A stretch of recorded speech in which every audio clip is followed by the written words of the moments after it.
जय हिंद साथियों और नमस्कार सभी भाइयों को। साथियों मैं आप सबका हर्ष कुमार स्वागत करता हूं आपके अपने चैनल लोन डिस्कवर में। साथियों मल्टीपल लोन डिफ़ॉल्ट हो चुके हैं, मल्टीपल क्रेडिट कार्ड डिफ़ॉल्ट हो चुके हैं और अब समझ में नहीं आ रहा कि लोन रिकवरी को, लोन की हार्ड रिकवरी को किस प्रकार से तोड़ा जाए, उसको कैसे रोका जाए और इन रिकवरी वालों से अपना बचाव किस प्रकार से करा जाए। तो साथियों आज का वीडियो इसी के ऊपर होने वाला है कि जो आपके घर पे होम विजिट होती है ना, या फिर आपको कॉल्स करके परेशान करा जाता है, या फिर आपके जानने वालों को कई बार उनके घर पे जाके उनको परेशान करते हैं, या फिर उनको कॉल करके परेशान करते हैं, तो इसको रोकने का क्या तरीका है। और आज जो मैं तरीका बताने वाला हूँ वो 100% प्रूफ वाला है। ठीक है, बहुत बार मैंने खुद के क्लाइंटों के ऊपर ये करा है, तो मुझे पता है सारी चीज़ें कैसे होती हैं। बस आपको इसको 3 स्टेप में फॉलो करना होगा। अगर आप इसको प्रॉपरली फॉलो कर लेते हो, ठीक है, चाहे खुद से करो, किसी और से करवाओ, कैसे भी करो, अगर आप इसको फॉलो कर लेते हो टाइम टू टाइम, तो आपकी जो विजिट्स है वो बिल्कुल रुक जाएगी। हमारे काफ़ी क्लाइंट्स हैं जिनका 50 लाख 60 लाख रुपए का लोन है, ठीक है, मल्टीपल लोन्स उनके ऊपर चल रहे हैं और उनके यहाँ पर सिंगल विजिट भी नहीं हुई है ये चीज़ें फॉलो करने के बाद। सिंगल विजिट भी मतलब कोई रिकवरी वाला उनके घर पे झांकने के लिए भी नहीं आया। तो आपको अगर ये चीज़ों का ध्यान अगर आप भी दोगे तो आपको भी प्रॉब्लम नहीं होगी। ठीक है, तो साथियों वीडियो में आगे बढ़ने से पहले अगर लोन संबंधित कोई भी प्रॉब्लम है, कोई लोन रिकवरी वाला आपको इलीगली तौर पर परेशान कर रहा है, आपको बहुत ज़्यादा प्रॉब्लम दे रहा है, आपको बहुत ज़्यादा दिक्कत हो रही है, ठीक है, या फिर लोन से जुड़ा हुआ कोई भी मैटर है, ऊपर नंबर आ रहा है, व्हाट्सअप नंबर पे हमसे संपर्क कर सकते हो, हमसे जुड़ सकते हो। ठीक है, अब आ जाते हैं मेन टॉपिक पे कि सर हार्ड रिकवरी को किस प्रकार रोका जाए। बहुत सारे भाइयों का ये कहना होता है, ठीक है, और मैं आपको जेन्युइनली बताऊं, मैं सच बात आप लोगों को बता देना चाहता हूं कि हार्ड रिकवरी नाम की कोई चीज़ होती नहीं है। जी हाँ, आप लोग बिल्कुल सही सुन रहे हो। कई लोगों को ऐसा लगता होगा ना कि सर मेरा जो केस है वो हार्ड रिकवरी में डाल दिया गया है, या फिर मेरे पीछे ही सारे रिकवरी वाले लगे हुए हैं। दरअसल रिकवरी का ना एक पैटर्न होता है, मैं आपको बताता हूँ। कोई रिकवरी बैंक वाला तो कर नहीं रहा है, ठीक है, आज के टाइम पे कोई बैंक वाला, कोई एनबीएफसी वाला नहीं कर रहा, हर कोई थर्ड पार्टी रिकवरी एजेंट्स करते हैं। और इन एजेंट्स का ना एक ज़रिया होता है, मैं आप लोगों को बताऊंगा। इनका ना एक पैटर्न है जो बहुत बार फॉलो होता है। मेरे खुद के दोस्तों की कुछ एजेंसीज है, ठीक है, रिकवरी एजेंसीज, और मैंने उसके अंदर ये नोटिस करा है कि देखो, जब भी कोई भी कस्टमर, किसी रिकवरी वाले को लगेगा कि ये कस्टमर बहुत ईजी टू टारगेट है, मतलब ये ना बहुत सॉफ्ट पड़ रहा है, ठीक है, ये मेरे को सख्ती नहीं दिखा रहा है, उसी कस्टमर के ऊपर ये लोग ज़्यादा प्रयास करते हैं। और जब ज़्यादा प्रयास होने लगते हैं तो लोगों को लगता है कि मेरे ऊपर हार्ड रिकवरी वाला फेज़ आ चुका है। ठीक है, वैसे हार्ड रिकवरी कुछ नहीं होती। मैं आपको एक एग्जांपल दूंगा। जैसे हमारे दिल्ली में काफ़ी सारे क्लाइंट्स हैं, ठीक है, और दिल्ली में ऐसे ही चलता है माहौल कि भाई साहब हर किसी का दिमाग गर्म ही रहता है। ओके, रिकवरी वाले उनसे बहस करने आते हैं, बट वो लोग उसी बहस को डबल करके या ट्रिपल करके उनको सुना के वहाँ से भगा देते हैं। ठीक है, और कई बार तो पूजा भी कर देता उनकी अच्छे तरीके से। ठीक है, जो दिल्ली वाला उनको पता होगा कि कैसे करिए तो पूजा, तो अच्छे तरीके से उन्हें निपटा भी देते हैं कई बार। ठीक है, और मैं आपको एक चीज़ और समझाना चाहूँगा। जैसे कई लोग बोलते हैं ना कि सर ये कॉल करके गाली गलौज करते हैं, या फिर किसी प्रकार से कॉल पे, जैसे मैं इनको समझाने की ट्राई करता हूँ तो गाली गलौज करते हैं। मैं आपको बता देना चाहता हूँ कि अगर आपको कभी भी एक गाली पड़ती है ना, और आप उसके बिहाफ में 10 गाली देना स्टार्ट कर दो रिकवरी वालों को, किसी रिकवरी वाले माइका लाल में दम नहीं है जो आपको परेशान करके दिखाए। मैं आपको जनरली बताऊँ, उस पर करके दिखाओ हार्ड रिकवरी। जो हमारे कई क्लाइंट ऐसा जो एक गाली का जवाब 10 गाली से देते हैं। अगर मुझे कॉल कर देगा कोई रिकवरी वाला, एक की जगह 10 गाली दूंगा, 10 की जगह 20 दूंगा। और बोलो, चाहे लड़का हो या लड़की। कई लोग सोचते हैं ना कि लड़कियां अगर कॉल कर रही हैं, वो हमें कुछ उल्टा सीधा बोल रही है तो हम उन्हें कुछ बोल नहीं सकते। ऐसा कुछ नहीं है, कोई कंप्लेंट नहीं होती मेरे भाई। अगर वो आपको कुछ सुना रही है, आप उसको 10 गाली दे भी दोगे ना, कोई कंप्लेंट नहीं होने वाली है। अगर वो कंप्लेंट करवाने जाएगी भी ना, तो उल्टा उसके ऊपर एफआईआर हो जाएगी कि भाई साहब तूने कस्टमर पे ऐसा बोला क्यों, कस्टमर पे ऐसी बदतमीजी करी क्यों। समझ गए। और ऐसा होता है, क्यों होता है, क्योंकि हमें पता है सारी चीज़ें। समझ रहे हो। अब कौन से लोग ईजी टू टारगेट होता है, मैं आपको एक चीज़ समझाता हूँ। जैसा सपोज करो कॉल करा जा रहा है, बहुत सारे लोग मेरे पास जुड़ते हैं, और उनका ना एक प्रॉब्लम मेरे को देखने को मिलती है बहुत ज़्यादा। एक क्या दो प्रॉब्लम देखने को मिलती है। जैसे पहला मैं कॉलिंग के ऊपर बताता हूँ आप लोगों को। अब कॉलिंग के ऊपर अगर देखा जाए तो ज़्यादातर लोगों की यही प्रॉब्लम है कि वो मुझे बोलते हैं कि सर रिकवरी वालों को मैं सारी प्रॉब्लम समझा रहा हूँ, सर कर रहा हूँ, वो गाली गलौज कर रहे हैं, मेरे समझ में नहीं आ रहा मैं क्या करूँ। मैं उन्हें एक ही चीज़ बोलता हूँ कि चलो कोई बात नहीं है, तो आप कॉल मत उठाओ। अगर कॉल उठा रहे हो ना, तो अगर वो आपको एक गाली देता है तो आप 10 गाली दो, सीधी सी बात है। और पता है लोग क्या बोलते हैं, सर मुझे गाली देना इतना आता नहीं है। अरे मेरा भाई, गाली देना कोई माँ के पेट से सीख के आता है क्या।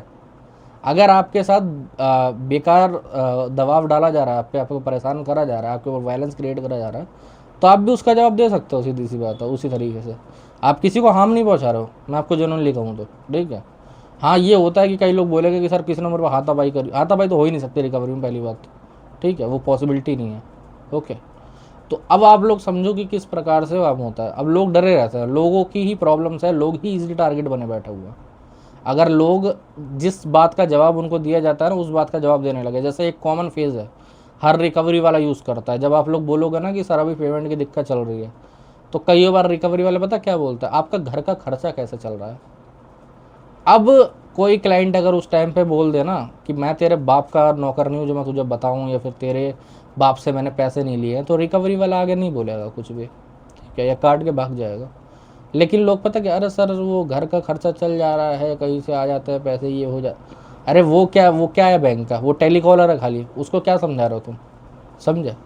ये चीज़ें नहीं होती हैं। और ऐसी ही चीज़ें होती है विजिट्स के साथ भी। विजिट्स पे क्या होता है भाई साहब, लोग बहुत प्यार से बात करने लगते हैं। अब ऐसे में कई बार रिकवरी वाले भी प्यार से बात करते हैं। जैसे मैं आपको एक एग्जांपल दूंगा, मेरे एक दो सब्सक्राइबर थे जिन्होंने कॉल से जुड़े, मैंने उन पर पूछा कि भाई अभी आपके घर पे कोई विजिट वगैरह हुई है, तो उनका पता कहना क्या होता है कि हाँ सर विजिट हुई थी, लेकिन वो लोग प्यार से बात कर रहे थे, उन्होंने खाली पूछा पाछा और फिर चले गए। वो अच्छे थे, वो तो उनकी कंप्लेंट नहीं करते हैं, आईडी वाईडी नहीं दिखाई, लेकिन मैं उनकी कंप्लेंट नहीं करूँगा कि वो बस प्यार से बात करके गए। मैं उन पे बोलता हूँ कि भाई साहब जो प्यार से बात करके गया ना, वो एहसान नहीं करके गया, ठीक है। अगर वो बदतमीजी कर ही नहीं सकता लीगली तौर पे, उसके पास कोई राइट ही नहीं है वो आपसे बदतमीजी करे, पहली बात तो। और वो जो प्यार से बात करके जा रहा है ना, आपको लग रहा है कि भाई साहब आप पे बहुत बड़ा एहसान करके गया, उसे वैसे ही बात करनी होती है, बट आईडी कार्ड दिखा के बात करनी है, तो आईडी कार्ड दिखा के नहीं गया, समझ रहे हो। अब वो कल को हो सकता है आपको कुछ बोल के भी जाए, आप उससे कुछ बोलोगे नहीं। तो इस चीज़ों के अंदर लोग बहुत ज़्यादा फंसे रहते हैं। तो आपको अपने सम्मान की खुद जिम्मेदारी लेनी पड़ेगी, मैं पहले बोलता हूँ आप लोगों को, ठीक है। और अब टेक्निकली चीज़ पर आ जाता है कि कंप्लेंट किस तरीके से करी जाती है। देखो मैं बता देना चाहता हूँ, किसी भी होम विजिट को प्रॉपरली रोकने के लिए या कॉल्स को प्रॉपरली रोकने के लिए, ठीक है, पूरा का पूरा बंद करने के लिए हमें आरबीआई की ज़रूरत है, ठीक है, क्योंकि आरबीआई के पास ही ये पावर है, बैंक के पास भी ये पावर नहीं। मैं आपको जेन्युइनली बताऊँ कैसे, ठीक है, आप लोग अभी समझ रहे हो। बैंक के पास भी ये पावर नहीं है कि वो पूरी तरीके से विजिट रोक पाए, लेकिन आरबीआई के पास ये पावर है। मैं समझाता हूँ कैसे, ठीक है। देखो आरबीआई का जो ओम्बुड्समैन है, सीएमएस का जो पोर्टल है उनका, उसके अंदर कंप्लेंट होती है। आरबीआई में कोई मेल वेल नहीं चलता, मैं पहले बता देना चाहता हूँ। बहुत सारे लोग 90% जो लोग मेरे पास आते हैं ना, उनसे मैं बात करता हूँ, उनसे मैं पूछता हूँ आपने अभी तक कोई कंप्लेंट करी, उनका पता जवाब क्या रहता है, नहीं सर अभी तक तो कोई कंप्लेंट नहीं करी मैंने। तो मैं उन पर पूछता हूँ कि वेट कर रहे हो कि आपको कोई गाली गलौज करके जाए, बदतमीजी करके जाए, उसके बाद फिर आप रो के फिर कंप्लेंट करो। कहता नहीं सर आप करवा दो या फिर वो कर दो।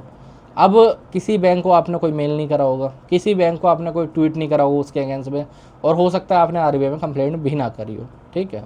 और कई लोग जो 5-10% करते भी हैं, तो वो गलत तरीके से कर देता है, डेट गलत डाल देंगे, या कुछ लोग मेल कर देते हैं और फिर गाली देते हैं कि आरबीआई तो कुछ करता ही नहीं है, आरबीआई में कुछ नहीं होता है, मेल नहीं होता आरबीआई में। आपको 3 रूल वाला फॉलो करना है। सबसे पहले देखो, डिफ़ॉल्ट हुआ है, पहला दिन है, मैं आपको जनरली बोलना चाहूँगा, अगर पहला दिन है, बैंक को एक मेल कर दो कि भाई साहब मुझे कॉल करके परेशान करा जा रहा है आपके रिकवरी वालों के द्वारा, ठीक है। या आप सीधे मेल डाल सकते हो, कोई दिक्कत वाली बात नहीं है, परेशान करा जा रहा है, करा जा रहा है, करा जा रहा है, ओके। उसके बाद 2-3 दिन के बाद, या फिर हो सके सेम डे भी आप लोग कर सकते हो, आप बैंक को एक ट्वीट भी डाल दो, ठीक है, बैंक का अपना। हाँ, एक चीज़ और है कि आपको वहाँ पर जो कार्ड नंबर हो या लोन नंबर वो पूरा डालना है। कई लोग क्या करते हैं, कार्ड के लास्ट 4 डिजिट डालते हैं, उससे नहीं होने वाला। उससे अगर बैंक वेरीफाई कर लेगा तो एजेंसी वेरीफाई नहीं कर पाती है, तो इसीलिए वो रुकता नहीं ज़्यादातर लोगों का। आप वहाँ डाल सकते हो, आपका कार्ड तो पहले से ही डिफ़ॉल्ट है, उसमें कोई दिक्कत नहीं होने वाली, ठीक है, तो इतनी प्रॉब्लमेटिक चीज़ नहीं है। आप वहाँ पर ट्वीट कर सकते हो, ट्वीट में सीधे लिख सकते हो कि भाई आपसे गाली गलौज या बदतमीज़ी हो रही है, ओके। अब कई लोग बोलते हैं कि सर मैं ऐसा कंप्लेंट नहीं डाल सकता कि मेरे को कॉल बहुत ज़्यादा आ रही है, ये कंप्लेंट नहीं चलेगी, कॉल पे बदतमीज़ी हो रही है, ये लिख सकते हो। कॉल्स बहुत ज़्यादा आ रही है, आपने ही एग्रीमेंट के अंदर साइन करा है, लिखा है कि मुझे जितना चाहे उतना कॉल कर सकते हो, समझ रहे हो, इसीलिए ये रूल नहीं चलेगा कि कॉल बहुत ज़्यादा आ रही है। आप ये लिख सकते हो कॉल पे बदतमीज़ी हो रही है, गाली गलौज हो रही है, प्रॉब्लम दे रहा है मेरे को, मेंटल प्रेशर क्रिएट कर रहा है, ये चीज़ हो सकती है, ओके। अब क्या करना है, अब 30 दिन के बाद आपको आरबीआई में कंप्लेंट करनी है। आरबीआई के पोर्टल पे जाके वहाँ पूरी प्रोफाइल बना के वहाँ पर अपना जो भी 30 दिन पहले आपने कंप्लेंट करी, आरबीआई में जो कंप्लेंट होती है वो 30 दिन के बाद होती है, बैंक में जो आपने कंप्लेंट दी होगी उसके बाद में, ठीक है। अगर आपको अर्जेंट में करवाना है तो वो सीक्रेट है थोड़ा, वो आप व्हाट्सएप पर पूछ सकते हो, मैं वहाँ से बता दूंगा आपको करने का, ठीक है। वीडियो में वो नहीं बता सकते, उससे क्या होता है सेम डे ही कंप्लेंट पड़ जाती है, ओके। बट अगर आप लीगली प्रॉपरली करना चाहते हो तो भाई साहब सीधी सी बात है, आप आरबीआई में करवा सकते हो कंप्लेंट 30 दिन के बाद, ओके। अब 30 दिन के बाद आप कंप्लेंट करोगे, ओके। आरबीआई में कंप्लेंट डालने के बाद अब कई लोग बोलते हैं कि सर मेरा एक बैंक से 4 कार्ड है, तो क्या मुझे चारों की अलग कंप्लेंट करनी पड़ेगी? नहीं, आप एक कार्ड की कंप्लेंट करोगे, एक लोन की कंप्लेंट करोगे। पहले ये रूल चलता था कि हर कार्ड की अलग कंप्लेंट करनी पड़ती थी, 2025 में चलता था ये, ठीक है। बट अब 26 में इन लोगों ने दिसंबर से बंद कर दिया है। अब आप एक कार्ड की कंप्लेंट करो और उसी के अंदर सारे कार्डों की कंप्लेंट हो जाएगी, ठीक है। क्योंकि वो जो आपका कस्टमर आईडी होता है ना, उससे वो सब स्कैन कर लेता है, तो वो सारे ही कार्ड उसके अंदर जुड़ जाते हैं, कोई बड़ी बात नहीं है, ओके। अब आप आरबीआई में कंप्लेंट करिए। अब आरबीआई वहाँ से खेल खेलना स्टार्ट करता है, 3 एप्लीकेशन भेजता है, बैंक को, एजेंसी ओनर को और जो कलेक्शन मैनेजर है उसको, और उन तीनों पे कहा जाता है कि पहले तो इस की रिकवरी स्टॉप करो। जी हाँ, आप लोग बिल्कुल सही सुन रहे हो। वहाँ पर पहले चाहे आपके केस में कोई दम हो ना हो, कोई एविडेंस हो ना हो, आपकी विजिट्स को रोका जाएगा, सीधी सी बात है, तो स्टॉप करवाया जाएगा। उसके बाद फिर आरबीआई आपसे मेल के द्वारा एविडेंस वगैरह मांगती है। अगर आपके पास एविडेंस है, आप वहाँ पर मेल का रिप्लाई लिख के एविडेंस डाल सकते हो। अगर नहीं है तो एविडेंस बन भी जाते हैं, समझ गए, या फिर मिल भी जाएंगे, कोई बड़ी बात नहीं है, तो आप वैसे भी करके डाल सकते हो वहाँ पर। एक बार वहाँ कंप्लेंट करते हो, आपकी कंप्लेंट वैलिड मानी जाती है, तो भाई साहब आपको कंपनसेशन भी प्रोवाइड होगी बैंक के द्वारा। जैसे मैं एक एग्जांपल दूंगा आप लोगों को, अभी हाल ही में कुछ दिन पहले बजाज फाइनेंस के कुछ रिकवरी एजेंट थे जो कस्टमर के घर पे ना जाके उन्होंने कहीं से उनके ससुर का एड्रेस ढूंढ लिया, ठीक है, और वहाँ पर उनके एड्रेस पर चले गए और उनके बारे में पूछताछ करने लगे कस्टमर के बारे में, जबकि कस्टमर घर में ही बैठा हुआ, ओके। अब जो ससुर जी थे उनके घर में सीसीटीवी था, तो रिकॉर्डिंग वगैरह हो गई। हमने आरबीआई में कंप्लेंट करी, आरबीआई ने 15,000 रुपये का मुआवजा दिया। ये अमाउंट लोन में से कटता है, कैश नहीं मिलता, ठीक है, पहली बात तो। और 15,000 की कंपनसेशन के बाद जो मैनेजर था उसको सस्पेंड कर दिया गया, और जो 2 रिकवरी वाले साथ में गए थे उनको टर्मिनेट कर दिया गया, ठीक है। ये चीज़ें उनके द्वारा करी गई हैं। तो इस चीज़ का मैं सपोर्ट करता हूँ कि जो भी बैंक स्टेप ले रहा है, रिकवरी वाले ख़राब हो सकता है क्योंकि वो थर्ड पार्टी के हैं, ठीक है। एक्चुअली में बैंक को पता भी नहीं होता कि कैसे रिकवरी अभी काम कर रही है, समझ रहे हो। बट जब बैंक ऐसा स्टेप लेती है, कोई भी बैंक है, एनबीएफसी, जैसे एक एनबीएफसी है होम क्रेडिट, वो अच्छे स्टेप लेती है रिकवरी रोकने के लिए, ठीक है। और भी एक्सिस बैंक हो गया, वो लोग अच्छे स्टेप लेते हैं, रिकवरी को बंद कर देते हैं प्रॉपरली। तो इसीलिए आपको बैंक को प्रेज़ भी करना चाहिए उनकी कंप्लेंट डिपार्टमेंट के लिए, ओके। तो आप इस तरीके से कंप्लेंट करो, आपकी विजिट्स और कॉल प्रॉपरली तरीके से रुक जाएगी, ठीक है। बाकी साथियों, आज की वीडियो में इतना ही। अगर आप लोगों को अच्छा लगा हो तो चैनल को सब्सक्राइब कर लेना। अगर और कोई दिक्कत प्रॉब्लम परेशानी हो तो ऊपर नंबर आ रहा है, व्हाट्सएप पर मैसेज कर सकते हो, ठीक है। जय हिंद सभी।